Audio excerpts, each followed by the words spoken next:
বাবা, আমার কাছে এত পেশেন্ট এসেছে, প্রচুর তোমার নাম ডাক হয়ে গেছে তাহলে। সব কটা মরবে আজকে। হ্যাঁ বলুন, আপনার কি প্রবলেম আছে? সুগার বেড়ে গেছে? আচ্ছা, এক কাজ করে নুন দিয়ে দেবেন, তাহলে অনেকটা সুগার কমে যাবে। আসলে কি বলুন তো, আমারও যখন রান্না একটু সুগার বেড়ে যেত না, আমি তখন একটু নুন দিয়ে দিতাম, সুগারটা কমে যাবে। আপনি এক কাজ করবেন, যখন আপনার সুগার বেড়ে যাবে একটু নুন খেয়ে নেবেন, কমে যাবে। আচ্ছা, আপনার কিডনির প্রবলেম। কিডনিতে প্রবলেম হলে কি করে? কিডনিতে প্রবলেম হলে আমি জানি যে কিডনিটা এইখানে থাকে, কিডনিটা এখানে থাকে না, আমি সেটা জানি। আচ্ছা, এই পাশে থাকে, হ্যাঁ। কিডনি হার্ট ওই সবই একই আর কি ব্যাপার। ওই তার জন্য আমি একটা ওষুধ দিয়ে দিচ্ছি, আপনি সেটা খেলেই ঠিক হয়ে যাবেন।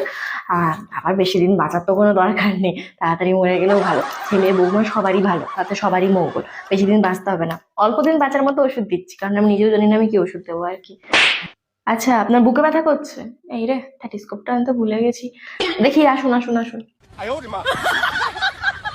আমি এরকম ভাবেই বুঝে নিতে পারি, আসলে ভালো ডাক্তারদের না সেরকম ভাবে কিচ্ছু দরকার পড়ে না। আমরা এরকম ভাবে দেখেই বুঝে নেবো যে আপনার কোথায় কি আছে। তো ঠিক আছে, বেশি দিন বাঁচার দরকার নেই, তাড়াতাড়ি মরে গেলেই হবে।